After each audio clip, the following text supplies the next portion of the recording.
कारीगरी सुनिएगा, कितनी अच्छी बात गया कवि ने लिखा है। क्या दरिया से गहरा कभी दिल समंदर,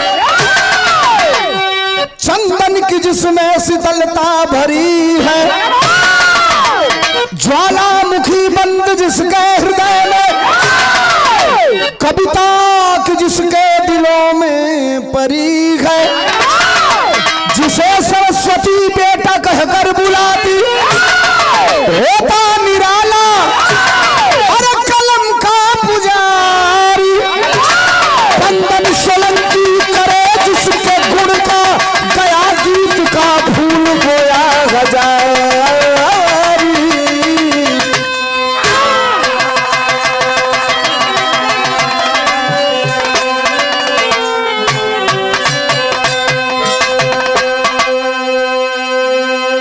गारंटी दे रहा हूं, इससे अच्छा विरह आप सुन लेंगे। हम लोगों से भी अच्छा विरह आप बड़े कलाकारों से किसी से सुन लेंगे। लेकिन जो भावार्थ मैं आपके सामने पेश करूंगा, कभी कभी ऐसी बातें आपको सुनने को मिलेगी। सुनना नौजवानों आपके लिए हिस्ट्री, ज्योग्राफी और ये हिस्ट्री और ज्योग्राफी वहां तक नहीं जा रहा हूं। ये केवल दो विषयों का अगर कोई विद्यार्थी होगा तो अपने अपने टीचर से पूछना, जो प्रोफेसर होगा इसका, हो सकता है कभी इसके सवाल का जवाब बताए। बिरहा सुनिए, बिरहा कैसन बड़ी खूबसूरत गजल है। बिरहियन के अंदर ही एगो क्षमता है कि सरल से सरल चीज के नया बना दी। अब बिरहा ऐसा चीज है कि संगीत का कोनो ऐसा रस नहीं है जो बिरहा में न मिल जाए। ये हैसियत खाली बिरहा के लगे बा, बाकी कोनो चीज के लगे नहीं है। पुरान गजल है लेकिन ये गजल का खूबसूरती आज भी कायम हो। कैसे मास्टर?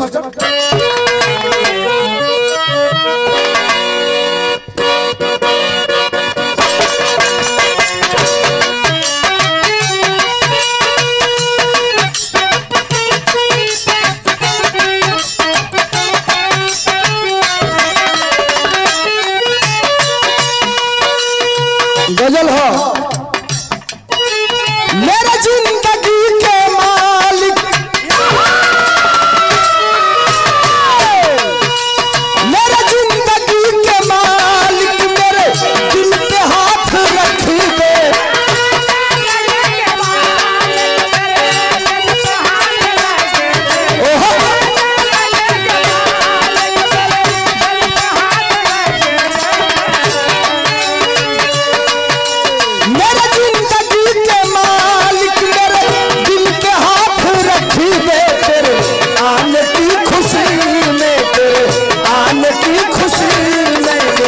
दम निकल न जाए, खुशी में मेरा दम निकल न जाए।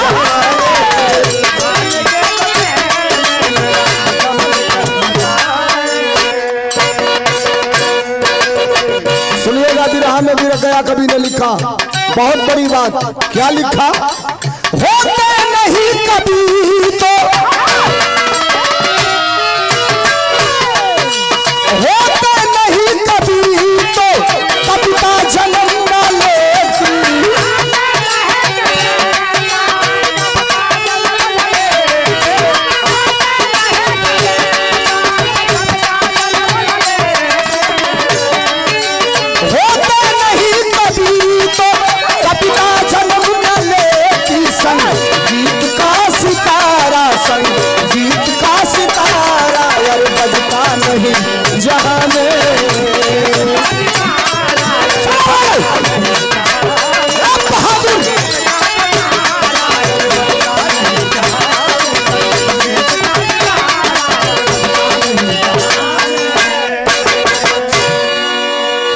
बिरहवा हम गावे कैसन जाता नहीं, कहानियां बा कैसन कैसन बिरहा हम आपको सुनावे जाता नहीं। कुल तस्वीर आपके बीच में साफ हुई।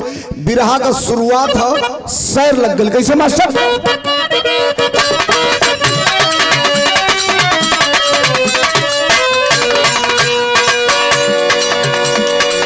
गॉड गिफ्टेड है। कभी कभी जब कभी की कलम अपने क्षमता से भी ऊपर लिख देती है तो गाने में बहुत मजा आता है। गॉड गिफ्टेड है विद्वता परम इकाई से, नहीं मिलता किसी को दुनिया में पर्यायी से।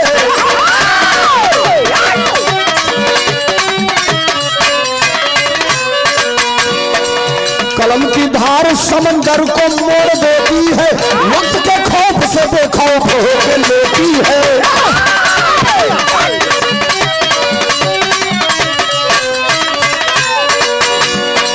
जहाँ पर छंद सवैया कथा भंडार भरा, वहीं पर तुलसी के चौपाई का पहाड़ खड़ा।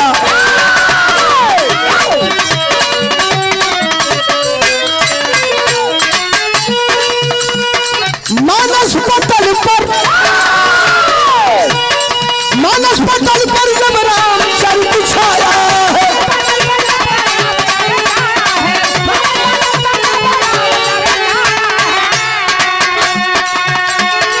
मानस पटल पर जब रामचरित छाया है, मानव संसार की रस भक्ति में समाया है।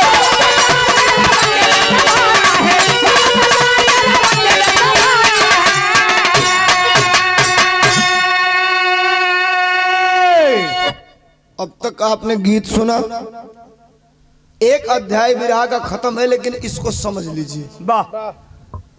तुलसी नाम का एक आदमी बियाह हो गई है, मेहरारू नैहरे चल गई है। समझिए मैं क्या गा रहा हूं। जितने लोग बैठे हाथ जोड़ करके निवेदन है सुनिएगा। 6 महीना बीतल तो तुलसी के मेहरारू को याद आ गई। राती का 9 बजे तहबल लपेटना लुंगी आ कुर्ता पहिरला, 9 बजे राती का निकल गया ससुरारी। चल कुछ दूर गई ना तो रास्ते में नदी पड़ गई। और नदी पड़ल तो तुलसी के तैरे नहीं खेवत, खड़ा हो गया वही नदी के दारे पर। पनिया कोरिया ताकत हो तो इतना तेज बहाव हो कि हड़हड़ हड़हड़ आवाज आवत हो। अरे वाह। लेकिन मन में ही बा कि मरते ससुरारी ना जाई तो बड़ा गड़बड़ होई, चल जाती कौने ना जाई। अब पौरे के जनते नहीं खो तो बोले एक मुर्दा लाश बहुत चलाता होती है, नजर पड़ल। लसिया देखला तो कहला इश्क में बड़ा रिस्क होला।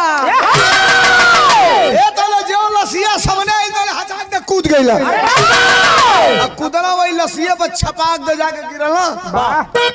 एगो उदाहरण बताओ तनी, पुरनिया लोग चाचा लोग जानत होई। नदी वदी में केहू डूबत होके अगर तू चल जाओगे हाथ दो कि भाई पकड़ के चली आओ बचावे खातिर, तो हाथ ना पकड़ी इतना तेज तुही के पकड़े लगी कि वो अपने कहां बची तुही के डुबा दे। देख लो वालों, अगर बुद्धि से ना रहा तो बचाओ डूब जीबा तुही मर जीबा। इतना तेज पकड़ना, पकड़ के वही तो ले 2-4 हुलुक का पानियों पी लेना, हाथ ला चलाओ तो बहाव इतना तेज रहे कि उनका हेतने हाथवा चलावल काम पर जरस बहुत आगे बढ़े लगला। तो बहुत ए दारे से चलना, ओ दारे जाके 10-20 बीघा मनो 2-3-4-10 एकड़ पर जाके और वो दारे लाग गई ना। नदी का दार आप लोग देखो तो कब दांती जेके बोले जला आई मूज ऊज पत्थर उतहर जामल रहेला। ऐसी हथवा कहीं ना तो कुछ खर पात मिलल तो मिलला तो तनी सा के उचमौला की मनो ऐसा नहीं कहने के टंगाई तो ले भारा के गिर जाओ तो हम फिर गिर जाई। तो देखला कि मजबूत पकड़ ले ही तो ले वही पर तना के कोनो का केहनी की भले सरकत ऊपर निकल गई। कपड़ा गई है भीज, बजता 10:30-11। सोचला ससुररिया भीजले कपड़ा जाई तब वो गड़बड़ होई। देखला के अगल बगल कोई नहीं के तो ले लुंगी खोलला। पहले के पुरानिया अंदर कहा कुछ पहिरा ओतनी घरी कहा अमूल कॉम्फी या जोकी या टीटी या अमूल मैचो करे ये धोतिए रहे कब दिन आएगा नीचे से मार के पुछटा बांधा वाह चीनी हथौड़ी कगरिया जा। नॉनवेज बात हमसे ना खोलला गार के झटकार के पहिर लेला, कुर्तवा निकाल के गार के झटकार के पहनला, चल लेला ससुरारी। बज गई 12 आ गई ना ससुरारी। मेन गेट बंद। अरे वाह। मेन गेट बंद। अब कहला कि दरवाजा खटखटाई हैंगा भड़भड़ाई तो ससुरिया वाला खोल दिया सा। फिर सोचला कि भड़भड़ाई अगर खोलिया सा तो बेइज्जती हुई, कहीं से सारे ही पहुनवा राती का 12 बजे कहाँ चली आई बेइज्जती बा। तो चल गया पिछुआरे, चल के चढ़ गया बनेरी पर। बड़ेरी माने बुझा नहीं सबे बड़ेर कमे लोग हाथ हिलाता ये बिरहा में हमारा आपको बातचीत हुई। अच्छा के जाना था बड़ेर तनी हाथ उठा के बताइए हमके जे जाना था 15-20। अच्छा ठीक बा सबे जाना था ना। आ रौरी नाती से काका रौरी नाती से आ नौजवानन के आए वाला लइकन से पूछल जाई कि बड़ेर माने का होला तो ना बता पाई सब ऐसे कि पहले हमने अपने माई के कहल ना माई रे मोहब्बत रहे मिठाई रहे बाप के कहल ना बाबूजी। अब लइका जान तरह माई के का कहता ना सब मॉम। अरे बाहो हमने कहा बाबूजी कहल ना लइका बापे का कहता ना डैड। अजोन ढेर अंग्रेजी पढ़ा था कहता डैड। डेड माने खत्म गैला काम से डेड माने मर गेला। जब मर गेला का कहला डेड डेड। एक और पटदार बागर लिखा कहता डेड। हम कहने भाई कहाँ पढ़ावे लेके तो कहता सुना 2300 रुपया महीना कर फीस लगेला। हम कहनी पढ़ावा हो तोरी बहन की रोज मुआ होता तो के कहता डेड तू कहता 2300 रुपया महीना फीस लगेला। कल्चर बदल रहा है।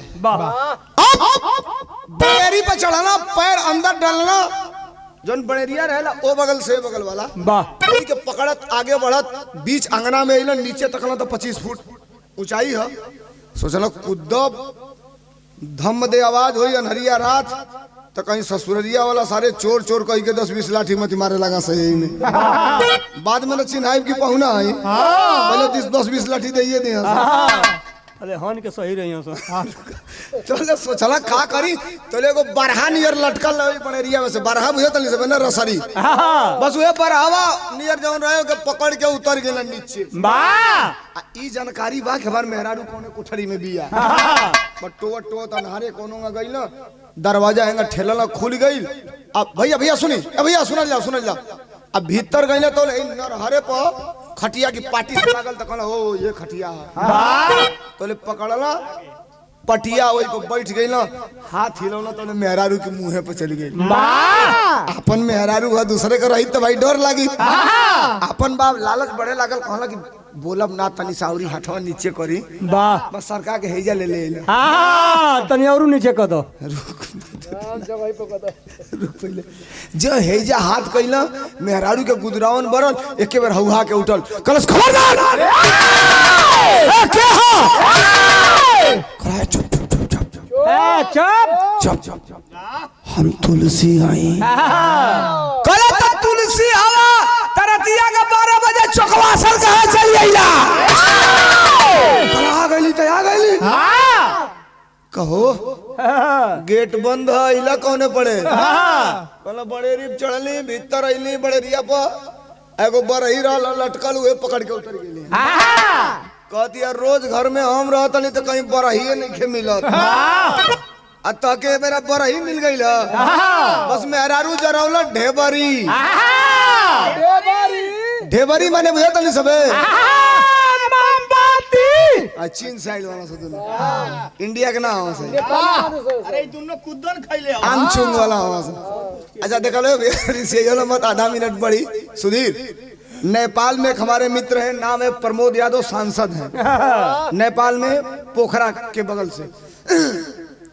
तो एक दिन बिरहा नेपाल में बिरहा जानते हैं भैया 20-20 हजार के भीड़ हुई रात भर बिरहा गा ले सवेरे इनाम मिलल 70 रुपया।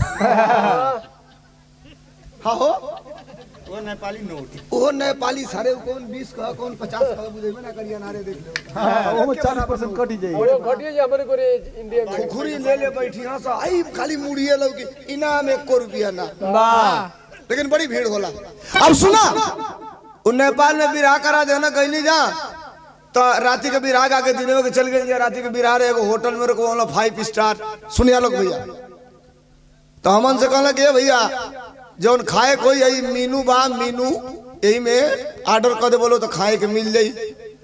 तो हम गईली नहाए लोग से कहनी ऑर्डर दे दिया लो हमार पनीर बोलिए लो पनीर अली नहा के तो कहनी ऑर्डर तो कहलो लो दिया गइल बा हाय ये दू जन जानी के बात करते नहीं टीमी वाला लोग का हाँ, तो हम कहनी के का ऑर्डर दिया तो हाई दोनों कहता ना सकी दूसरे के घरे खाई जाइए वो सादा भोजन कइल जाइए हम कहते ठीक बा जौन खाए के बा खा तो ई दोनों जानी कहलो ऑर्डर देले बानी अब चिकन हाफ प्लेट वाह हे दू जानी से कहनी तू लोग तो कहना से कुद्दन हाफ प्लेट वाह राइस हम कहनी साला इंडिया का कोई होटल नहीं है जहां मैं न रुका हूँ ताज palace Meridian Oberoi Maurya Novotel कोई होटल नहीं है जिसमें मैं न रुका हूँ ये कुद्दन का होला सारे आज ले हम जानिए ना पौनी कौन सब्जी है कौन तरकारी है अब हमारी मन में भैया वो हम कहली अच्छा अब तो अबे करी अब तो 20 मिनट में कुल भोजन आ जाता मेजे पर तो हेती हेती कढ़ाई रहे स्टील का छोटकी छोटकी नहीं दो देना से होटलवा में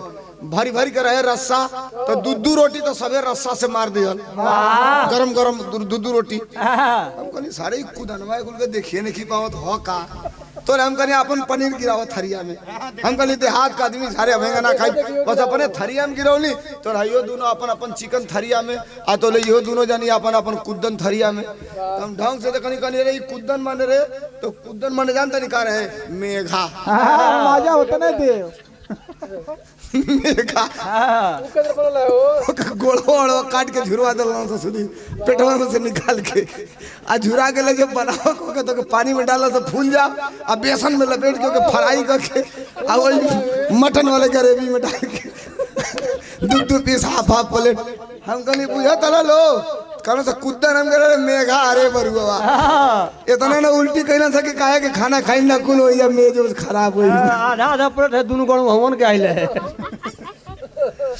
खैर बात छोड़ो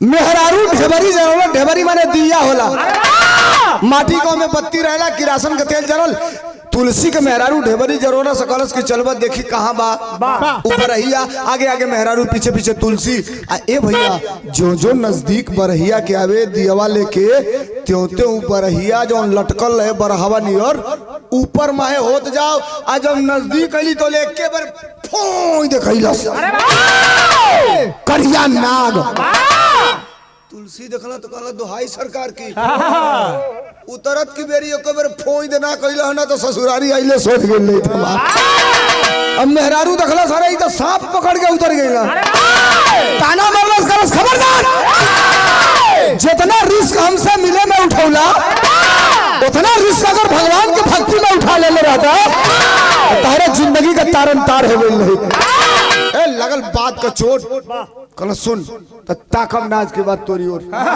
चल गया पहाड़ पर तपस्या करे लगला गुरु का ज्ञान मिलल तपस्या करत करत उहे तुलसी जेके मेहरारू भगौले रहे उहे तुलसी जेके गांव के लोग तुलसिया कहे ज्ञान मिलल गुरु का तो उहे तुलसी कृत रामचरित मानस का रचना कर दिया आज तुलसी दास हो गई अरे तुलसी दास हो तुम्हारे विराह में तरस लागल कौन तरस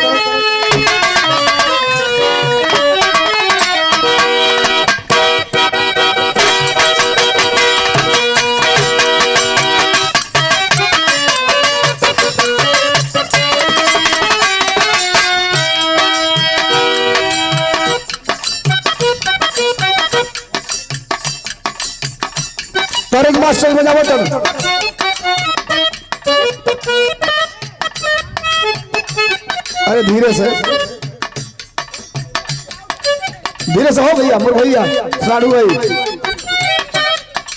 तरज मास्टर बजाओ तो पहले मेहरारू गोदना को दो सुधीर तो बाही पर लिखाओ मेहरारू का नाम अजोरिया देवी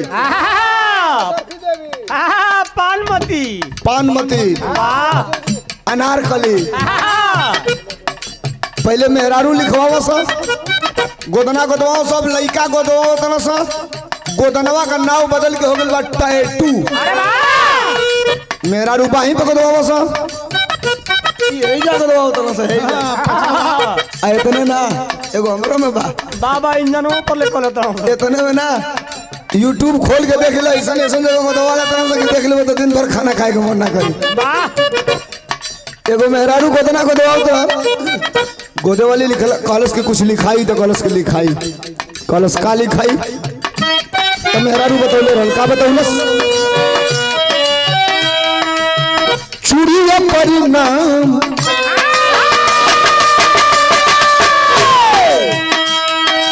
अरे चूड़िया परिणाम हमरा सड़ियो परिणाम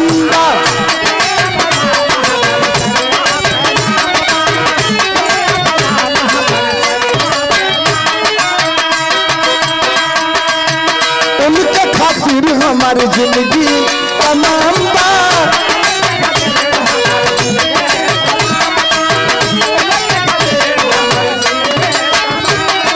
भैया भैया भैया भैया भैया साहब ए भैया काला कोट साहब oh my god please do not to speak in this time. सरकार 5 मिनट बैठे। मैं जो गा रहा हूँ गारंटी आपको दे रहा हूँ कि भूगोल के किसी फिलासफर से पूछिएगा और मैथमेटिक के किसी प्रवक्ता से पूछिएगा कि धर्मेंद्र सोलंकी ने जो सवाल किया है इसका जवाब क्या है। बिरहा के अंत में बड़ी अच्छी बात मिली। अब जाके क्या कर बोलो 1:30-2 बजे तक लेकर जाग दिया से काम बनना पाइए तो सुन लो। चूड़िया परिणाम हमारा सड़ियो परिणाम बा उनके खातिर हमारी जिंदगी तमाम बा सरधा पूरा तमोरे मनाना के सरधा पूरा तमोरे मनाना के गोदा गोदा खाली भाई गोदा खाली भाई गोदा गवा के गोरे हथवा पर नाम सजनवा के गोरे हथवा पर नाम सजनवा के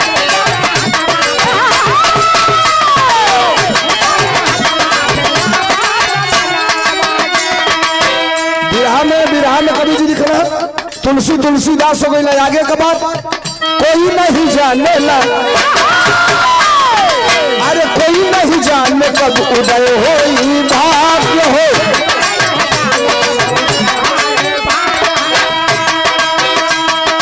अरे पवन कीर्तिया से होला बैराग हो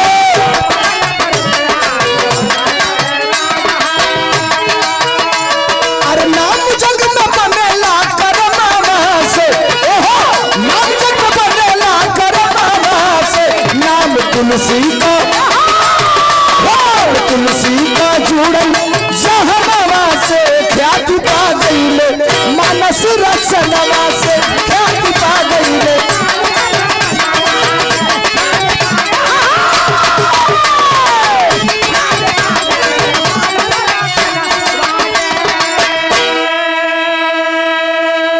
शॉर्टकट में बिरहा के करते नहीं।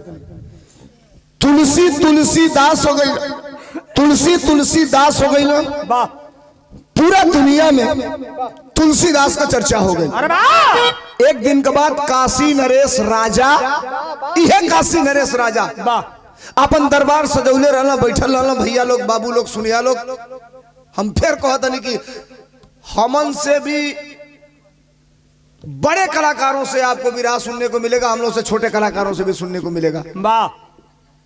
ये ठीक है भाई ने कहा कि हम लोग छोटे कलाकार हैं ठीक है ये भावना होनी चाहिए लेकिन कलाकार छोटे तो हैं लेकिन गारंटी तो ये है कि बात हमेशा बड़ी करते हैं साहब इसमें तो छोटे नहीं प्रयास करते हैं कि ये बड़ी विजन रखा जाए। अब सुनिए तुलसीदास हो गए ना दुनिया में चर्चा हो गई। एक दिन के बाद काशी नरेश राजा दरबार सजौले रहा जनता बैठल राजा कुछ कहत हो तो बोले एक कोन से 200-400 लोग खड़ा हो गए। राजा कहला क्यों आप लोग खड़े हुए तो उसमें एक पढ़ा लिखा आदमी था कहा साहब मैं कुछ कहना चाहता हूं। तो राजा ने कहा कहिए तो उसने कहा साहब आपके दरबार में दुनिया के बड़े से बड़े लायर मतलब कवि दुनिया के बड़े से बड़े कवि दुनिया से बड़े कलमकार दुनिया के बड़े से बड़े गीतकार और संगीतकार अपनी प्रस्तुति देके चले गए। वर्तमान दौर का सबसे बड़ा कवि तुलसीदास आज तक आपके दरबार में नहीं आया आखिर क्यों? हो सकता है कि आपको उसके जाति से एलर्जी हो या उसकी गीत संगीत आपको अच्छी नहीं लगती हो नहीं तो आप आज तक तो आप बुलवा ही लिए होते। राजा के मन में कहीं कुल ना रहे लेकिन ये बात लोगों की कलेजे में लग गई और जो ही कलेजे में लगी राजा मंत्री को बुलाए और मंत्री को बुला करके कहे कि मंत्री आप तत्काल फौरन जाओ और 2 दिन के लिए 2 दिन के दौरे पर तुलसीदास को बुला के लाओ। मंत्री गया, तुलसीदास को पकड़ा, बुला करके लाया। राजा ने कार्यक्रम तय कर दिया था। जैसे आप 2 दिन कहीं कार्यक्रम जाते हैं तो चार्ट आउट होता है कि पहले दिन क्या है, दूसरे दिन क्या है। तो पहले दिन का चार्ट आउट ये था कि तुलसीदास के सम्मान में नाच गाना, और दूसरे दिन दुनिया का सबसे बड़े कवि का पुरस्कार तुलसीदास को 84 देश के राजा और स्वयं काशी नरेश के नेतृत्व में दिया जाएगा। पहला दिन है, आइल हवा तुलसीदास बैठल हवा, ऐसे टेंट लगल है, बीचे में बैठल हवा, मुटकी गोल की तकिया लेके नाच गाना, कहीं पखाउज होता, कहीं फरुआई होता, कहीं गुड़ऊ नाच, कहीं धोबियाऊ नाच, कहीं अहिरऊ नाच, कई गो तरह तरह का नाच होता। तब तक राजमहल की सबसे सुंदर राज नर्तकी तीसरे महाले से अपने पैर में घुंघरू बांध के और एक एक सीढ़ी उतरते हुए आ रही है इनके सम्मान में नाचने के लिए। एक सीढ़ी जो उतरे तो करे पैरवा का घुंघरुआ करे छम छम छम छम। पुरनिया हम 85 वर्ष का तुलसीदास, लेकिन कहला जौने के पैर के घुंघरू इतनी तेज खनकत है, होई कितनी सुंदर। एक राउंड नचलस, आज कैसे आदाब कैलस, आदाब का एक लाइन गुनगुनाइल कार्टून मास्टर। हमारी न मानो जो इतनी बोलस तो तुलसीदास संग निहुरल लाना टाइट भइला कहला रे जितना सुंदर बिया उतने सुंर गौ तो बिया हो। चीजें अलग बिया। हमारी न मानो सिपहिए से पूछो, सिपहिए से पूछो, अरे वाह, सिपहिए से पूछो। एक लाइन गौलस करियाई पर हाथ देना, तुलसीदास आएगा उठला, राजा का नजर पड़ल, मंत्री के कहला इनके बैठाओ, इन्हीं के सम्मान में नाच गाना होता, ही उठला तो हो जाए गड़बड़। आइल मंत्री काने में कलश की ये सब आपके लिए है, अभी तो ये पहला आइटम है साहब, थोड़ा संतोष करिए। तो दूसरा राउंड में चलस, के फिर तुम्हारा आदाब कैलस, दूसरा लाइन में सूर्य बढ़ा दिलस, अपन 2 स्केल बढ़ावलस, बढ़ा के फिर गावे लगल कार्टून मास्टर। इन्हीं लोगों ने, इन्हीं लोगों ने, अरे वाह, इन्हीं लोगों ने, इन्हीं लोगों ने लूट ली ना दुपट्टा मेरा, अरे वाह, हो दुपट्टा मेरा, अरे हाँ दुपट्टा मेरा। तुलसीदास की तकिया पीछे से खींच के यही सीना पर लगाई के अखबारी में खिचखिचाई के दाब के खड़ा हो गए, कलारा जिया जिया हो रानी। अच्छा तुलसीदास का वो ये देखत रहना जब पनिया पिया साढ़ू वालो तुलसीदास का खासे वालो ये लोग। राजा का नजर पड़ल, राजा कहला भाई साहब जिसके सम्मान में ये कार्यक्रम हो रहा है वही धोती खोल कर नाचने लगेगा तो हो जाएगा अपमान। मंत्री को बुलाया गया कि ये कार्यक्रम करो बंद, और कल इनको बुलाओ, इनको सम्मानित करके और सीधे यहाँ से रवाना करो, नहीं तो आज लग रहा है कि इस दरबार की, इस सभा की, इस राज की इज्जत अब बचेगी नहीं। सुनना नौजवानों, मंत्री आया, माइक पकड़ा, कहा आज का कार्यक्रम पुष्पांट किया जाता है, कल आइएगा कवि जी को सम्मानित किया जाएगा। सबे उठल अपने घरे चल गए, नाचे वाली अपनी घरे। तुलसीदास के खाना वाना खिया के एगो कोठरी में ले आके सुता दिहलस।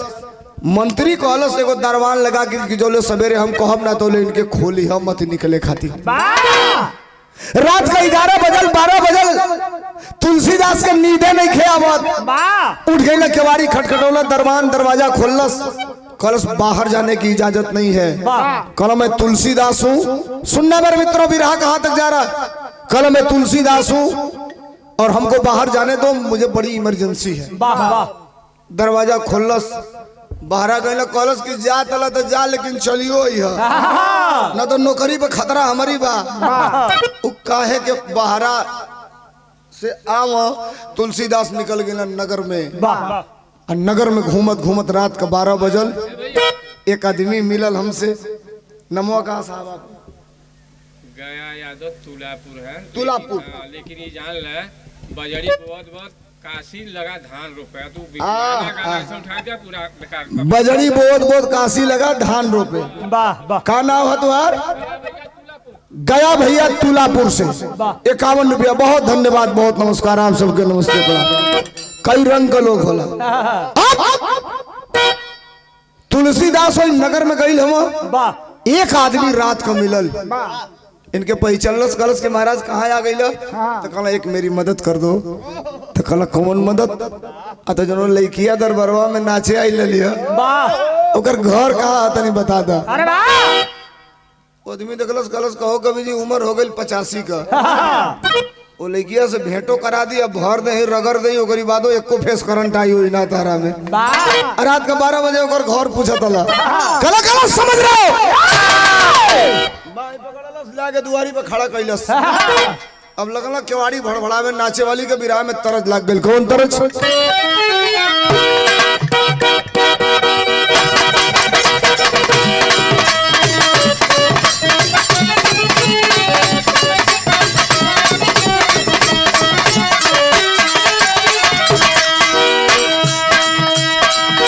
तरज मास्टर बनावत गईला जब से बाहर आया, गईला जब से बाहर आया आवेला तोहार हो चिड़ैया बन के उड़ गईला। अरे चिड़ैया बन के उड़ गईला, रजऊ हमार हो चिड़ैया बन के उड़ गईला।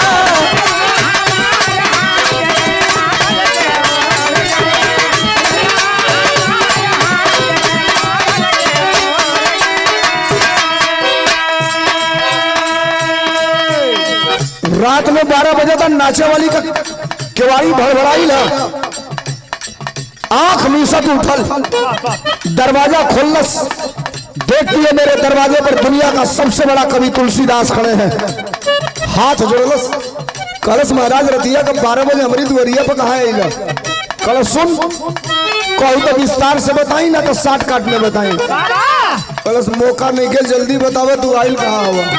तुलसीदास बताओ तो क्या बताइए? दिल का दीवाना आइल, अरे दिल का दीवाना आइल तोहरे दुआर हो, कोयलिया बन के काढ़ी लिहलू, अरे कोयलिया बन के काढ़ी लिहलू, दिलवा हमार हो कोयलिया बन के काढ़ी लिहलू।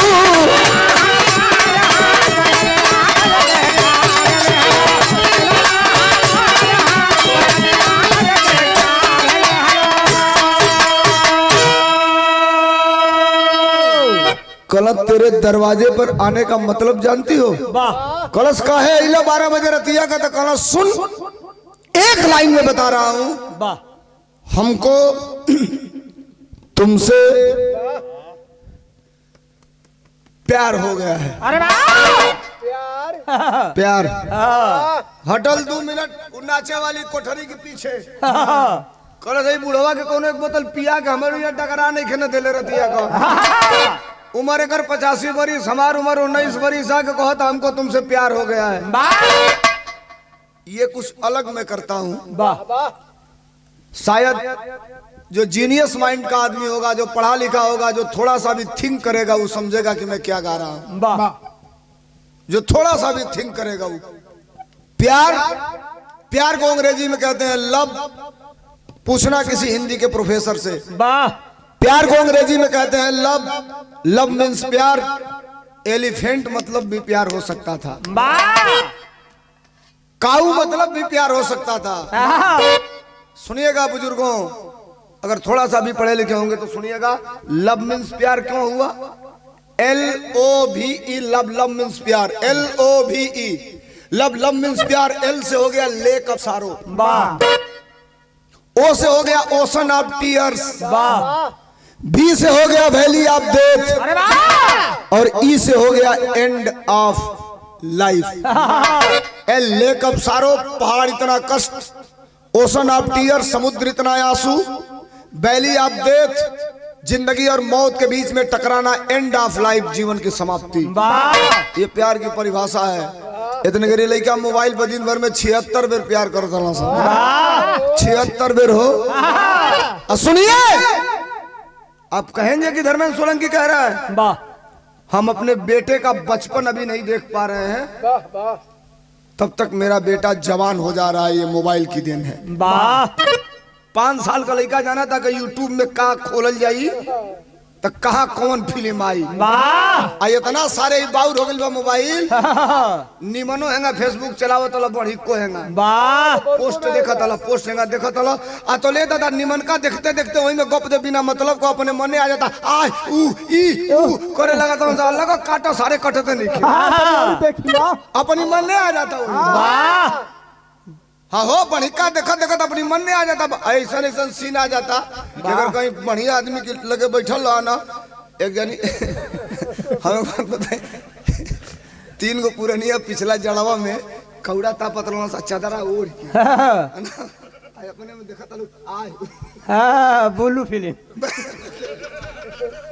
तौले 2 लड़का कहना था, अब लगा सा काटे उ कटते नहीं खे वही आई वही में चू चाई कल कल सारे ये कौन फिल्म आ गई नहीं समझे में नहीं के आवत, हटाओ कौन फिल्म आ गई, कबो कबो मोबाइल में बड़ा गड़बड़ हो जाता है, वाह वाह समझ नहीं पाता आदमी। छोड़ा ये बात के, अब नाचे वाली कलश हमको तुमसे प्यार, नाचे वाली से कहा हमको तुमसे प्यार हो गया है, डांट के बात दे दिया खबरदार, महाराज हमसे मोहब्बत करेंगे आप, वाह जानते हैं मैं नाचने वाली बेस्या हूँ, धड़ाक दे केवाड़ी बंद कैलस, वाह और जो ही केवड़िया बंद कैलस तो आप लोग देखो देखो पहले केवड़िया लागत रहा था, नीचवा केवड़िया के चौकट लागत रहा, चाकर चौकट, तो जो केवड़िया बंद कैलस तो ले अपन मुड़िया उठौला और उठा कोई चौकटवा पर फड़ाक दे पटकलो, जब भट दे आवाज गई तो वो कहती है भैया ये कैसन आवाज है, आ केवाड़ी खोललस तो देखती है कपार उपार फूट गई है, नाक ऊपर से बिना सुना फूटल है, ओठ ओठ फाटल भर मुँह खूने खून, कलो से कभी जी कैसन तो कहला में आएगा कभी हम तो बैठ जाए,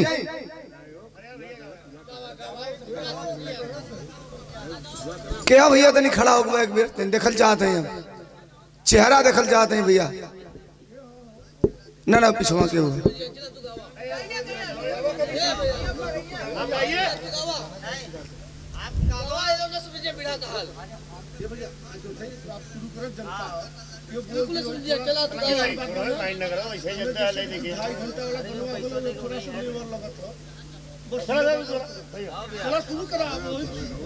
भाई वो सोसाइटी नहीं है प्लीज सॉरी हाथ जोड़ते ये लोग ना समझे बिना का हाल, अच्छा बिना ना समझे, अच्छा ठीक, तू अपन का आवाज सुना अब मूड़ी फूटल होकर कवि जी का नाचे वाली दलस भर में खूने खून,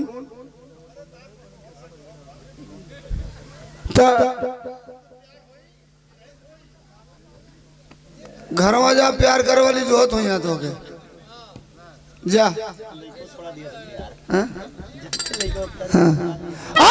सुन जा बात, नाचे वाली देखला सी मुड़ी उठो जावा भर में खूने खून, ऐसे कभी जी का हो गलत जबले हमसे मोहब्बत ना करबू तोले यहाँ मुड़ी पटक के फोरब, अब नाचे वाली सोचलस कि 2 बेर और मुड़िया ही बुढ़वा पटकी है जब मर जाई, अब मरी अगर जो मरल रजवा हमके बोला के फांसी पर चढ़ाई, हम हमार पूरा खानदान मारल जाई, कल से कभी जी हमारी इज्जत बख्शा, हमारी जान बख्शा, तू जाई जैसे कल हम ना जाई, कभी जी का कंडीशन कहा भी रहा टेरी लगल कैसे मास्टर,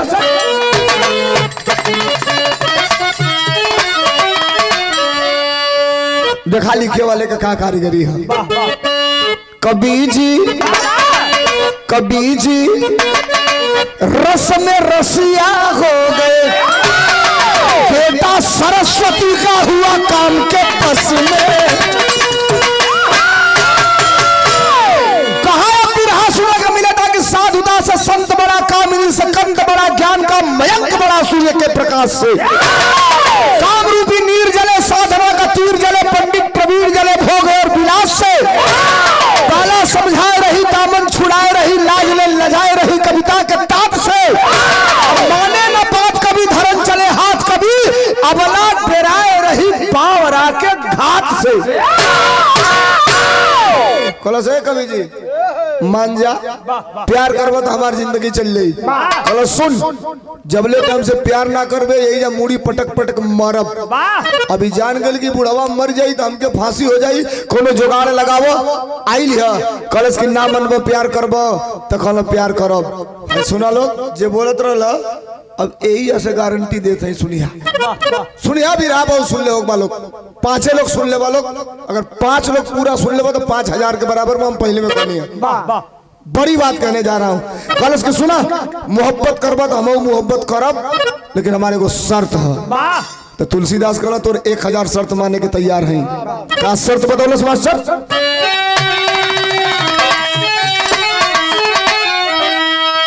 कलश की 4 प्रश्न के, अरे 4 प्रश्न के देईदा मोरे जवाब कबीर जी से जिया पर। अरे 4 प्रश्न के देईदा मोरे जवाब कबीर जी से जिया पर। तुहे पियई बई चल के काम सवाब कबीर जी से जिया पर। 4 गो सवाल हमर लगे है, हमारे चारों सवाल का जवाब तो हम तो से प्यार करब। तुलसीदास के घमंड हो गई, कल 4 गो ना 400 सवाल तोरे सवाल का जवाब दे ते सवाल कर। अब देखा नाचे वाली सवाल कर दिया, तुलसीदास के जवाब देवे के हम इज्जत तो लोग से सवाल करते नहीं। और जिन पिछवा कहते बंद कर दो, 4 गो सवाल बताओ तनी बूता होई पिछवाड़ा में तो खड़ा होके को सवाल का जवाब दे दिए। हम कहते नहीं तुम्हारा से, नाचे वाली कहती है तुलसीदास से। सुन ला, इनमें जितना लोग बैठे सबसे कहते हैं एको सवाल का जवाब अगर आई समझ में खड़ा होके ऐसे हाथ कर दियो बिरहवा रोक दे, जवाब दे दियो, बाकी बिरहा होत रही जो।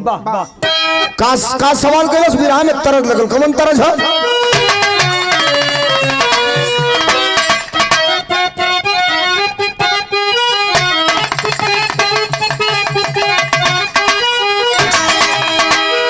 तरज नया आ जाई, काल खत्म हो जाई। काल आई परसों खत्म हो जाई।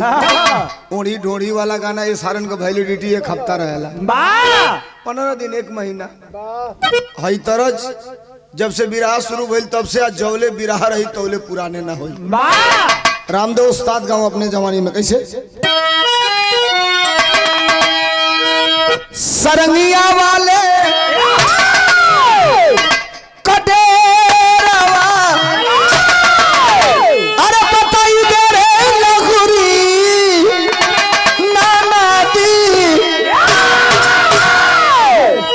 एक लाइन गा के रामदेव गुरु छोड़ा, बुल्लू गुरु खड़ा होगा, सुधीर जैसन बतौला। तो बुल्लू गुरु खड़ा हो तो कहा कि देखा रामदेव भैया आधा पेट का खाई ला जवानी पर कम मरल।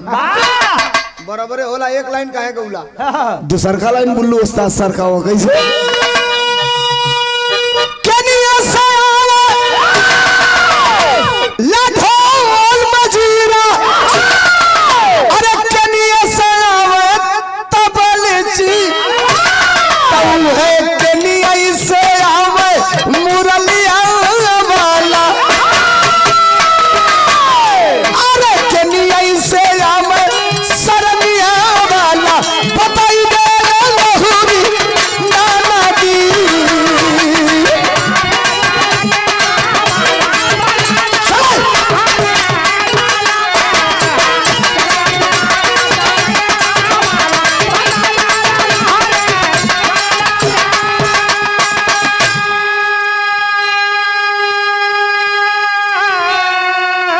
भैया साहब मलिकार बिरहा अंतिम दौर में है। यही जब बिरहा का मेन गठरी खुले जाती है, नाचे वाली कलश की 4 गो सवाल है और जवाब में हम तो से प्यार करब। नाचे वाली कलश तुलसीदास से कि 4 गो सवाल करते नहीं कर जवाब में हम तो से प्यार करब। पहिल का सवाल नाचे वाली का कैलस कलश की जब चाँद शुरू जवा, अरे जब चाँद शुरू जवा ना रहले सुना कि जब चाँद शुरू जवा ना रहले धरती पाया जोरावा के कइले।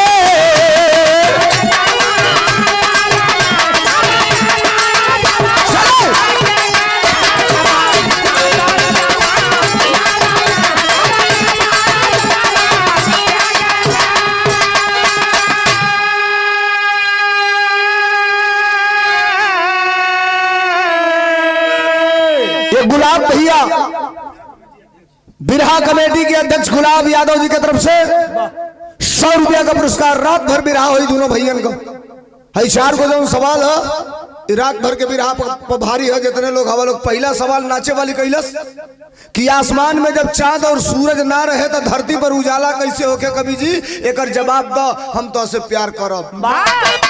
नाचे वाली कवि जी से पूछला सा हम तो लोग से पूछा था नीचे बैठल बा से है जितना लोग बैठल हो फलनिया के घर में फलनवा ढूक गई इतने से हो जाई।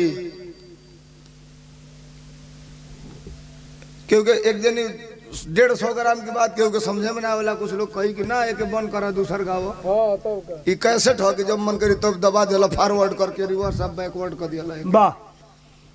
बताई सबे आसमान में जब चांद सूरज नहीं थे तो धरती पर उजाला कैसे होता था। नाचे वाली बसिया कहलस कवि जी से तुलसीदास से कहकर जवाब दो हम तो से मोहब्बत करब। कारण ई रहे कि जब काम वासना तुलसीदास के अंदर आई बस सरस्वती तुलसीदास की कपारे से भाग गई। 5 मिनट बीतल खजुआवे लगल ना जवाब दिया एनी बज गए 2:30-3। नाचे वाली सोचत है कि जाग जाई देख ले कि कवि जी हमारी दुआरा पर बानो राजा से कह दी राजवा हमारे खानदान भर के चूल्हा भार झोंकवा दे मार दिल जाए। कलश की सुना है कवि जी पहला सवाल का जवाब ना दे पौलो ना तो दूसरा सवाल करता नहीं एहू का जवाब दे दो तब वो हम तो से प्यार करब। का कहलस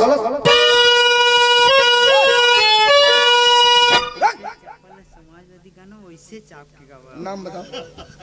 नाम से नहीं मतलब बता दे पूछो करिया यादव करिया यादव। अच्छा नहीं करिया कहाँ गोर हुआ है कहाँ भैया जैसे आप चाप के गावला जो नेट पे आपके दिखेगा आप ठीक बा गुरुजी। रे गुरुजी नहीं आपको जो भी है छोड़। अच्छा करिया भैया का फरमाइश हो के पूरा कर करिया भैया ठीक भाई की तरफ से 1 रुपया बहुत धन्यवाद। करस कि जब आसमान में चांद सूरज ना रहे तो उजाला कैसे हो के पहला सवाल ना जवाब देला दूसरा सवाल सुना एक जवाब दो तो से हम प्यार करब।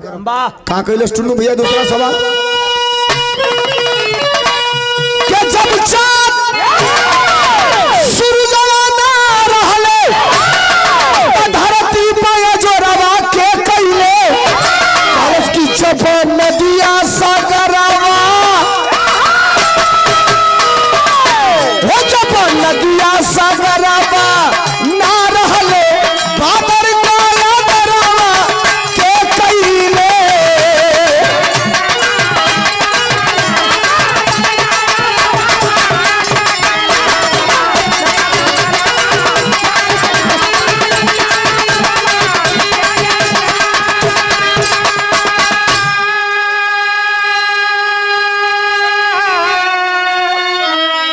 पहला सवाल आसमान में चांद सूरज नहीं थे तो धरती पर उजाला कैसे होता था। दूसरा सवाल जब नदी सगरवा ना रहले बादर का दरवा के कैले। मतलब आसमान में कोनो टोटी नहीं खे कि जब मन करला तो खोल देंगे तो बरखा बरस जाला। गड़ही से झील से पोखरा से तालाब से पानी भाप बन के उड़ेला बादल में जाके रुकेला मानसून बनेला तो उहे पानी धरती पर बारिश के रूप में गिरेला फिर उहे पानी भाप बन के उड़ जाला। तो जब धरती पर गड़ही झील नदी तालाब पोखरा ना रहे तब बादल के पानी कैसे मिले कवि जी एक जवाब दो हम तो से प्यार करो। वो मेरी 5 मिनट लग गई आई बेरी 15 मिनट लग गई ओ बेरिया तक कपार खजुआओ उतरल आई बेरी हेजा खजुआओ चालू कर दिया वाह 15 मिनट बीतल तो ले उजियार होखे लागल नाचे वाली कलस एक कवि जी दूगो सवाल के जवाब ना देला वाह अब हम तक ऑफर देतनी ऑफर कला ऑफर कलस हां दूगो और सवाल आई दोनों एक बेर कह देतनी 4 गो हो जाई आ चारों में से एको सवाल का जवाब दे देबो तो हम तो से प्यार करब तीसरा सवाल का कैलस वही जगह ही का अरे नाम बताना कहां पर से दिन बादल से आती हो तीसरा सवाल कौन जगह ही बा जहाँ बिना बादर का बरखा होला सुनल जा कौन जगह ही बा जहाँ बिना बादर का बरखा होला और कहवा से चलला के बदर अब शीशे धरती का छाती हो और से चौथा सुना कि जब सांस पतोहिया जब सांस पतोहिया ना रहली जब सांस पतोहिया ना रहली धरती पर झगड़वा के पहिले धरती पर झगड़वा के पहिले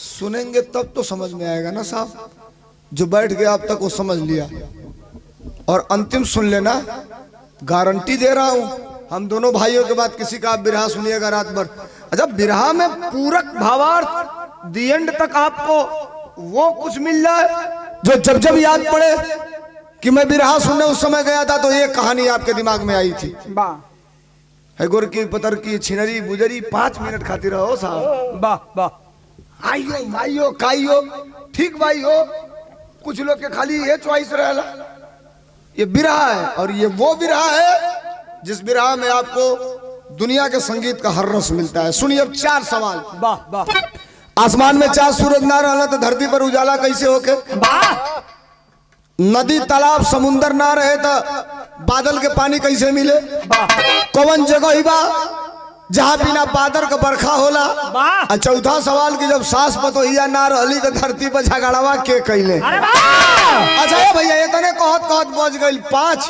वाह लोग जाग गईल कई लोग उठ के लोटा लेके मोर मैदान जाए लगल नाचे वाली केवाड़ी ओर से तकतिया बस अब ना बनल तब अबे कोनो देख ली कि कभी जुआ हमारी दुआरी पर बार रजवा से जाके कोई रजवा अबे मुँह आई हमके अब एजा का बात एजे छोड़ा 5 बजल तो मंत्री जागल अब मंत्रिया सोचलस कि चली केवाड़ी खोल के कवि जी के जगाई मोर मैदान कराई स्नान ध्यान करा के ले जाए दरबार में 10 बजे ये हमार भैया आइल है तो ले दरबान भाला लेके दुआरी पे गन गन गन गन काम पता मंत्री कलश का हुआ कलश साहब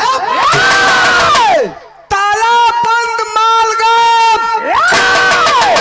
का मतलब तो कवि जी फरार अब भागल हम मंत्रिया आगे घंटा बजौलस राजा जगला कल काहे जगा दिए इतना सवेरे तो कल जगौले की फेरने वाला की कवि जी फरार हो गई ना इधर अब राजा के कहा होंगी लगा था कल ए मंत्री सुबह होगा 10 बजेगा तो 84 देश के राजा मेरे दरबार में आएंगे अलल ऐलान हुआ है अलल ऐलान कि 10 बजे तुलसीदास को दुनिया का सबसे बड़ा कवि का पुरस्कार दिया जाएगा और जब तुलसीदास ना रही हो तो कितना बड़हन बेइज्जती हमार हुई मंत्री कलश भाई देखिए हमार कोनो दोष नहीं के जो साफ बात बा हम आगे बता दे हले बाना होना नाई हूँ अब जेके मन करियो के अरे दे या चाहे मत दे अब राजा नगर के सगरी सिपाही बनौला अब बुला के कहला कि 10 बजे के पहले 9 बजते बजते चाहे जैसे हो कवि जी को ढूंढ के हमारे सामने बरामद करके लाके खड़ा करिए आप लोग अब सिपाही पड़ना सा फेर में चलाना सा खोजे कवि जी के 3 राउंड नगर का 3 बेर दुआरे दुआरे तलाशी ले लिया सा कवि जी मिलबे ना कैला मिला तो कैसे सबके घरवा खोजो सा ये नाचे वाली बेस्या की दुआरिया पर जइबे ना करो सा वो कुल के दिमाग में ही रहे कि इतना बड़हन कभी बेस्या की दुआरी पर जाई हाँ पहले वही में एगो अहिर सिपाही रहे। गहिर ला पता लगावे। अच्छा खाली गहराई ना पे वाह ना ये काम बात नहीं करी तो तू नपवा लो बगलिया में वाला नपवा लो करी बात से फिर बजावे लगना रे जी हारमोनियम तकिया लगाओ पड़ जाइए कलम 3 दिन तो मुन्ने रहबो।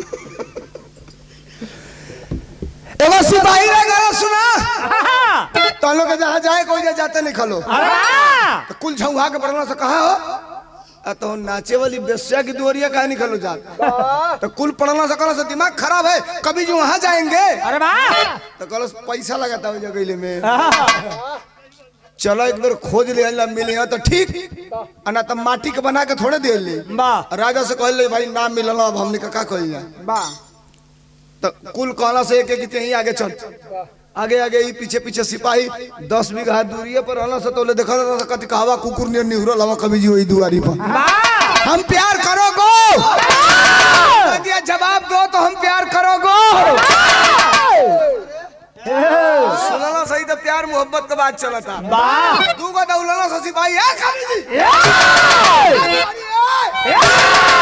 पूरा में हाथ लगा के टांग लेला सा 85 वर्ष का उम्र वाह खाली हड्डी बचल ये मांस कितना है किडनी उडनी खत्म हो गई वाह वाह टगले हो सकना हम प्यार करोगो छोड़ो हमको कहना से चल राजा के यहाँ वही जो प्यार करी है वाह 4 घंटा से तू प्यार करो ले परेशान करो ले वाला लेके इनके चलना सा तो ले इस सिपहिया फिर कहला सुना सा खाली नहीं के मत ले चलो सा और ना चहु वाली के टांग के ले चलो सा वाह ई कहना से का होइया तो ले चल तब बताई ए तो ले कवि जी के नाचे वाली के वाह टांग के ले आके राजा के सामने हाजिर वाह राजा कहला सिपाही जी लो हम कहलिए कि खाली कवि जी के लिए ही है वाह तो नाचे वाली के कहले के चली वाह कहला सुनी इनके ले इती जा तो रौरा पूछती कि कहाँ मिलला है तो हमन के कहती जा बेस्या के दरवाजे पर नाचे वाली दरबार के तो आप तत्काले कहती कि वहू को बुलाओ तो ऐसे बढ़िया बा ओहू के ले ली जा इनहू के ले ली जा हाजिर कर दिल वाली जा रौरा पूछी रात भर में क चलावन चलल वाला सा का कैले वाला सा भी बतावा सा रौरा जाने हमने का काम खत्म। अब राजा का शरीर गुस्सा से एकदम शरीर लाल वाह पलटला कवि जी की ओर कहला का महाराज दुनिया का सबसे बड़ा पुरस्कार आज मैं आपको देने वाला था विश्व का सबसे बड़ा पुरस्कार कवि का और मैं नहीं 84 देश के राजाओं के साथ मैं आपको देता आप इतने बड़े सम्मान के आज हकदार थे अब लगा था तू सम्मान करे लायक नहीं खा वाह अपमान करे लायक वाला मंत्री आयल काने में कलश कवि जी के मर्दवा गजबे हाल बा जब इहे करे के रहल तो जब खानावा खैला वही बेरा साझे बता दिल रहा तो हम कहीं दूसरे जगह जुगाड़ करा दिल रहती मर्दे राती के कुकुर निर्जा खो जब परकले के कौन जरूरी नाचे वाली देखलस कि हमारे चलते दुनिया का सबसे बड़ा कवि का आज अपमान हो रहा है दौड़ के आगे आई कलश राजा खबरदार कहना कहा रे कहना सुना कि कवि जी अपने मन में ना गए अमेरिके हम इनके बोलावले रहली अपनी घरे ते बोलावले रहले कलश हाँ तो ले राजा निकलना चलवाल कलश के गर्दन अलग करे कलश काहे गर्दन में कटबा 50 टुकड़ा करो पूरा शरीर वाह मगरमच्छ के खिया दा पूछा था कि काहे बोलौले रहली वाह कहला काहे बोलौले रहले तो कहला 4 गो सवाल हमर लगे रहल आई 4 सवालवा के जवाबवा खातिर बोलौले रहली वाह हमार हैसियत थोड़े बाकी तोरी दरबार में आके सवाल हम कर देती ना कर पाती तो ठंडा हुए न कहला अच्छा चल बताओ तोरे सवालवा के जवाबवा मिलल तो कहला से राजा अरे वाह यही जाता के बतिये फंस गई सवाल को दहली लेकिन सवाल का जवाब ना मिलल फिर राजा तकला तुलसीदास की ओर कहला मर जे फर्जिए कभी हवा खा तू वाह रामायणवा दूसर के लिखल रहे कि तू लिखले रहला पहले कि क्लियर कर वाह कहला का भइल तो कहला कि कई हजार लाइन रामायण लिख दिया आ नाचे वाली के 4 गो सवाल का जवाब ना दे पौला वाह अब काम वासना उतर गेले, इसको उसको भूत सब खुमारी है कपारे पर से उतर गेली है। वाह वाह अब तो इज्जत बची कि ना बची, अब एकदम परेशान हुआ तुलसीदास।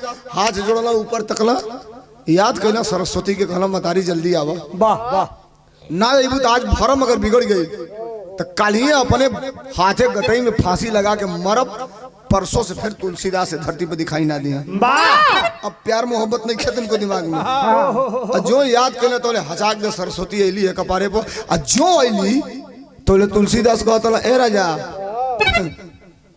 हम जान क्यों करे सवाल के जब वो ना दिली अरे नाचे वाली को दिया, अरे भैया ये बुढ़वा तो परम तो गला मारे अरे बाड़ा ये भैया पतित बाड़ा ओ तब हिनवा आऊं आऊं करतला प्यार करे खातिर हम कहलिए जवाब दो तो प्यार करब, जवाबे ना देलस। एजा कहता हम जान के जवाब ना देले। राजा कहला काहे तो कहला सुना, ओइजा जवाब देती तो खाली ऊ जानी तो हम जानती, वाह वाह ये सही जगह ही बा।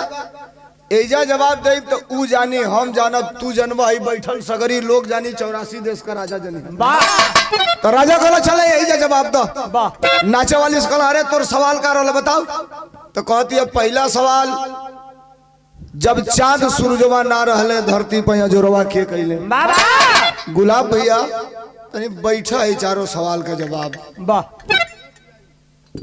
अब का हम खुदे देवे जाते नहीं, अब तो खुदे देवे जाते नहीं। आ सुना ही विराह वाह 50 साल विराह करीब, लेकिन वैसन कबो कबो कबो कबो सुने के मिली जो हम गौली है। वाह कुछ गा सकत रही है जो तू कहला तो, लेकिन ये टेक्निकल चीज है जो मैं आपके बीच में रखने जा रहा हूँ। वाह कुश्ती भी टेक्निकल हो गई, खाली जांगर की भरोसे अब कुश्ती नहीं हो। पहले का दंगल जांगर की भरोसे होके, विराह भी टेक्निकल हो गया, की बल गावे या की बल भावे, लेकिन अब हो गई टेक्निकल। वाह वाह विराह भी टेक्निकल हो गया, जो मैं कह रहा हूं समझिए आप। अब राजा के सामने तुलसीदास हवा नाचे वाली से गलत, और पहला सवाल तो गलत कि जब आसमान में चांद सूरज ना रहे तो धरती पर उजाला कैसे होके। तुलसीदास कहला लो एक जवाब देते नहीं, इतना लोग बैठल हवा, पहला जवाब दिया वाह छोड़ दया ला वाला अब खड़ी में चला। तुलसीदास जवाब दिया का दिया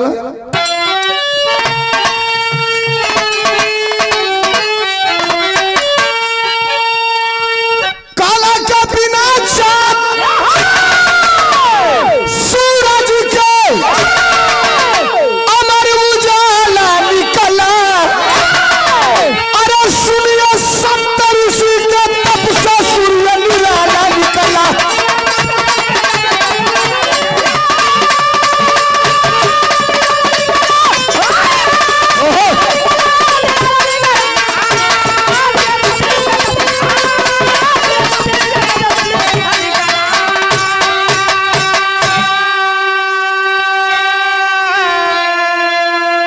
समझिए समझिए, पहला सवाल है कि आसमान में चांद सूरज नहीं थे तो धरती पर उजाला कैसे होता है।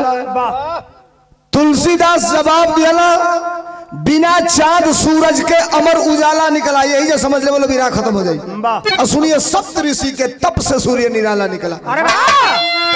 कहला कि आसमान में जब चांद सूरज नहीं थे तो आसमान में एक तारा है, आप भी पढ़े होंगे, हम भी पढ़े हैं, सब पढ़े होंगे, जिसका नाम है ध्रुव तारा। अब वही ध्रुव तारा की बगलिए में 7 को टिमटिमात तारा, बस 7 को, जेके गांव देहात का माई का की 7 तरईन सप्तऋषि भी बोले ली, अलग अलग क्षेत्र में अलग अलग भाषा से होके बोले जाला। तो जब आसमान में चांद सूरज ना रहे तो वही 7 को तारा से धरती पर प्रकाश होके, गूगल बा मोबाइल निकाली, गूगल के टच करी, अब पूछी आधा सेकंड लगी गूगल बताई, अब मन करे तो यो पूछ लो, गारंटी देते नहीं, गारंटी ना गारंटा देते नहीं, वाह वाह पूछ लो। गूगल टच करिए और पूछिए कि भारत में सबसे ज्यादा झूठ बोलने वाले आदमी का नाम बताओ। फोटो सहित बता दे, हम नहीं कहो, हम कहेंगे बताइए, हम तो उसका नाम ही नहीं लेते हैं उनका।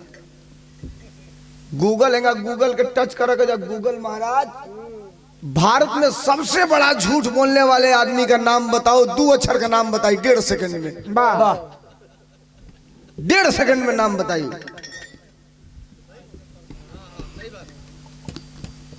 बिना चांद सूरज के अमर उजाला निकला। वाह। सुनिए, सप्त ऋषि के तप से सूर्य निराला निकला। चांद सूरज नहीं थे तो सप्त ऋषियन के प्रकाश से धरती पर प्रकाश होके कम होके कि बेसी होके अगर गारंटी नहीं के। नाचे वाली कल चलो पहला बता दिया राजा कहला दूसरा, तो कहला दूसरा सवाल ही बा कि जब नदी सगरवा ना रहले बादर का यदरवा के कहले। सुनिए सुनिए बिरहा, सुनिए मैं कहां लेकर चल रहा हूं आपको। अध्यात्म, भावार्थ और टेक्निकल तीनों चीज को आपके बीच में, साइंस को भी रखूंगा। सुनिए, जब धरती पर नदी, तालाब, झरना, झील ना रहे तो आसमान को पानी कैसे मिलता था बारिश के लिए? कौन अल्लाह एक जवाब ला का जवाब दिया ला? धरती पर है ना ही सरिता सगरवा, की पदरा मंगाया जल ऋषि से उधरवा।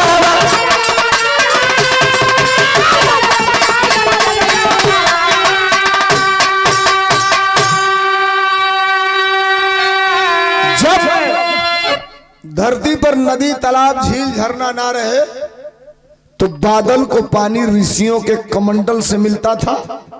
वो कह दिए, आप सुन लिए, आप मानेंगे या न मानेंगे, मैं धर्मेंद्र सोलंकी हूं, नॉट प्रिटेंडेड। मैं सहमत नहीं हूं, सहमत नहीं हूं, केवल 2 मिनट के लिए सहमत नहीं हूं, लेकिन 2 मिनट के बाद मैं सहमत भी कराऊंगा आपको, होना भी पड़ेगा। सुन लीजिए, हनुमान चालीसा में एक चौपाई है, जुग सहस्त्र जो जन पर भानु, भानु माने सूर्य, सूर्य अलिल्यो ताही मधुर फल जानो। रोज हनुमान चालीसा पढ़े नहीं जा, घंटी बजाओ नहीं जा, अगरबत्ती दिखाओ नहीं जा, हम आप सब है। हनुमान चालीसा में लिखल बा कि हनुमान जी सूरज के फल समझ के घोट लिया। अच्छा, तो अब रौरा कहो कि देवी देवता पर ही कटाक्ष कर रहा है। मैं ये भी कह रहा हूं कि ऐसा नहीं हो सकता। हमने पढ़ा है, आप पढ़े हैं, मैंने पढ़ा है कि पृथ्वी से 13 लाख गुना बड़ा सूर्य है। गूगल करिए, आप पढ़े होंगे तो जानकारी होगी, मैं पढ़ा हूं तो जानता हूं। पृथ्वी से 13 लाख गुना बड़ा सूर्य है। हनुमान जी पृथ्वी पर रह के कितना बड़ा मुंह बोला भैया। ये सोचने का विषय है ना कि पृथ्वी पर से कितना बड़ा मुंह बोला कि 13 लाख गुना बड़ा सूर्य के घोट लिया। लेकिन नहीं, अब आइए तो इसका जवाब इसकी पहले लाइन में। जुग सहस्त्र जोजन, ये क्या है? दूरी है। लोग कहला जोजन कोस, तो जुग सहस्त्र जोजन, इस तीनों को इसके वर्णमाला से अगर गुणा करेंगे तो जितनी दूरी आ रही है पृथ्वी से सूर्य की, यानी जुग सहस्त्र जोजन, ये दूरी है। तो पृथ्वी से सूर्य की दूरी जितना हनुमान चालीसा बता रहा है, एक्यूरेट उतनी ही दूरी आज के नासा के वैज्ञानिकों ने नापा है, तो एक्यूरेट उतनी ही दूरी आई है पृथ्वी से सूर्य की जितना कई 100 वर्ष पहले, कई 1000 वर्ष पहले हनुमान चालीसा में लिख दिया गया था। तो उतनी घड़ी कौन थर्मामीटर रहे नापे वाला कि जो एकदम एक्यूरेट दूरी लिखा गया ना। तो अब ऐसा माने के ऐसे तैयार बनी कि कई युग में कई गो ऐसा ऋषि महर्षि रहना जो कई कोठरी खाना खा, कई दरियाओं का पानी पिया। जहां विज्ञान खत्म हो जाता है वहीं से आध्यात्म की शुरुआत हो जाती है। तो जो 4 दरियाओं का पानी पी सकेला, एक दरियाओं का पानी बादरों के दे सकेला भैया। सरता परता मिला के मान लियल गई कि एहू का सवाल हो गई, तो एक नाचे वाली ऐंठ के आइल गलत 2 गो बता के मरद मत बना। कहला तब रे, तो कहला तीसरा सवाल का जवाब दो तब हम कभी जानो। तो राजा कहला तीसरा कौन सवाल है रे? तो कहलस कि तीसरा सवाल ही हो कि कौन जगह ही बा जहाँ बिना बादर का बरखा होला, बिना बादर को। अब तो 15 मिनट बीत गई, कवि जी जवाबे ना दे पौला। राजा कहला तू फंस गई, ना दे पैब। तोले उनका नजर पड़ल 2 गो मर्द मेहरारू पर। सुनल जाओ, एक गुलाब भैया अंतिम लाइन ना सुन ले बता, काका सुन ले बता, बैठल रहा है। नजर पड़ल कुर्सी पर मर्द मेहरारू बैठल रहा। अब कवि जी उतर के गए दोनों मर्द मेहरारू के कपारे पे। कवि जी ऐसे हाथ रखना, ऐसे हाथ रखना कवि जी। तब तक राजा उठला, कहला कि मेरे नगर के महिला के सर पे हाथ आपने रखा, हाथ कटवा लूंगा। कहला रे जवाब हमारा। कहला ई कौन जवाब है? खोल के साफ साफ बताओ। कहला मर्द मेहरारू लड़का बच्चा वाला बताओ लिखी चाह। वाह कहला ओसे का करे के? साफ बताओ कि कौन जगह ही बा जहाँ बिना बादर का बरखा होले। वाह तो कहला नइखी मानत तल्ले का बताओ का पति पत्नी पर रखे कवि जी अंगुरिया, पति पत्नी पर रखे कवि जी अंगुरिया, काला सावन शर्माए चुए तप तप से जरिया।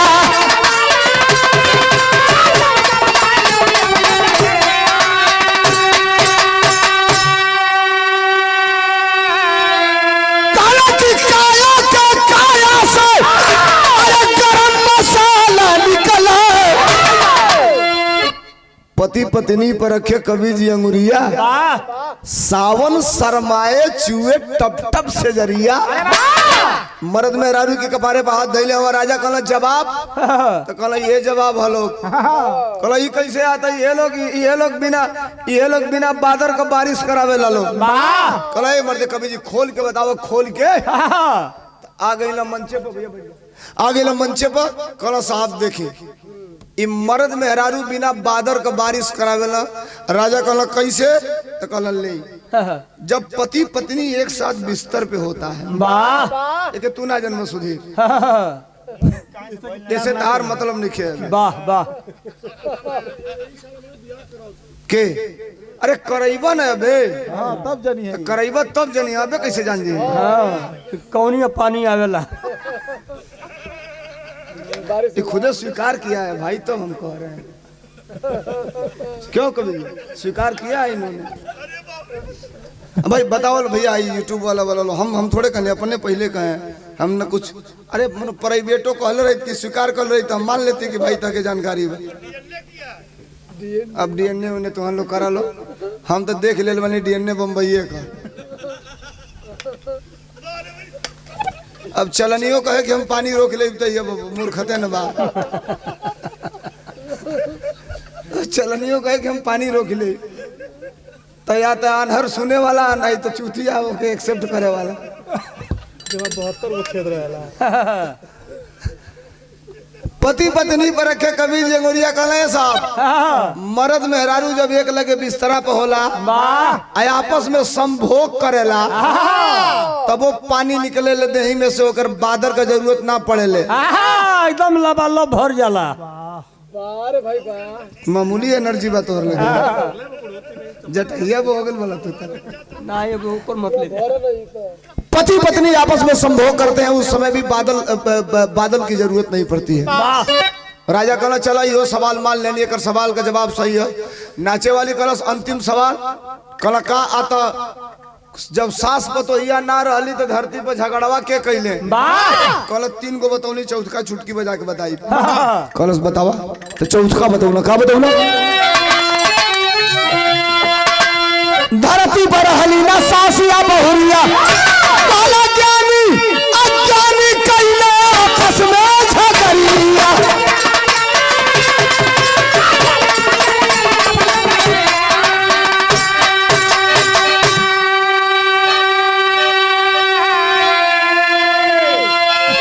जब सास पतो ना रहली तो ज्ञानी पुरुष सुनिए ज्ञानी पुरुष और अज्ञानी पुरुष आपस में झगड़ा करते थे। एक उदाहरण बता दी।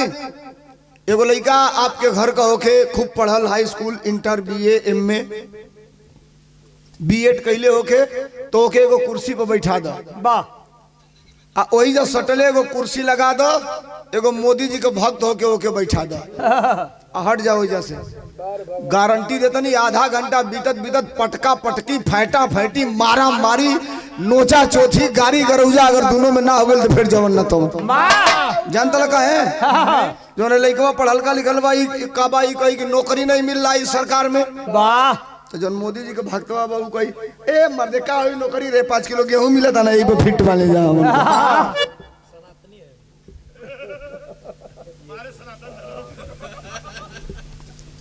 बागेश्वर महाराज वाला हुआ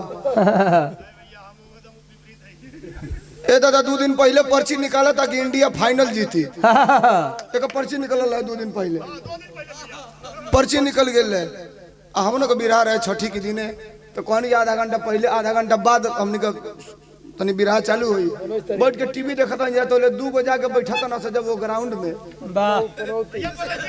ज्यादा हम काहे के नाव ले हेलो के तबे कह देनी भैया हार गेल इंडिया अब ना जीती हारी गई आ हिनका 2 दिन पहले पर्ची निकलल है बगेश्वर महाराज का कि जीता दिया इंडिया आ हारले के बाद एको बार इनका पर्ची ना निकलल कि मोला कहां भइल कहां ना भइल। देश का जितना ही फराड बना सब भैया लोग देश के जितने फराड हैं सभी सवाल ये नहीं है सवाल ये है कि हम साइंस को भी दरकिनार करते हैं। अच्छा सबसे बाउर काम तो बा कि अपने घर के बेटी बहन के कुल के लगे भेजा आस्था में गोड़ पूजवाओ का पूजे लगा तो ना सब भगवान मालिक बना नाराज मत होइएगा आप लोग और कुछ हो जाने के बाद आप उसको वापस नहीं लौटा पाएंगे ना हम लौटा पाएंगे। सबसे बड़ा दुनिया का सबसे बड़ा धर्म है और दुनिया का सबसे बड़ा पूजा है घर अगर माँ बाप हो प्रणाम कर लीजिए सुबह उठ के इतना फल मिलेगा कि दुनिया में कोई अंडित पंडित उतना बड़ा और कोई आबा बाबा उतना बड़ा आशीर्वाद नहीं दे पाएगा जो मैं कह रहा हूँ।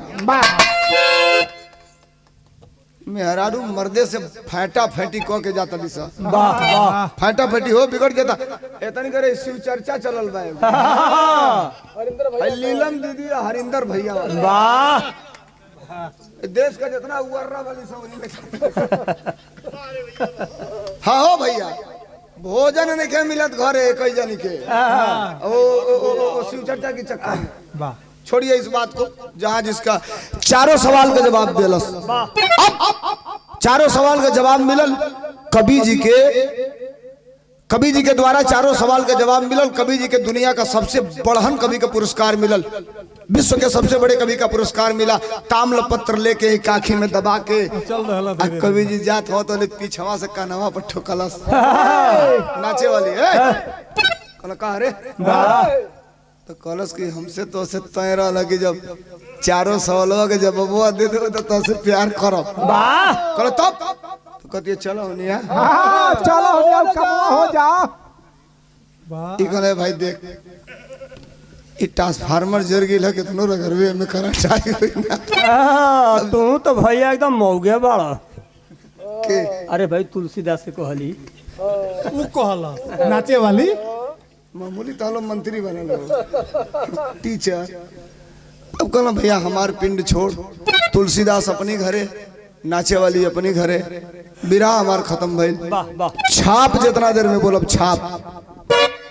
गुरु बिहारी गुण करे जितना देर बोला जितना देर में टेरी बोलो आधा लाइन 20 सेकंड के सुना दीजिए खातिर आप लोग अपेक्षा करते हो 20 सेकंड कैसे झटके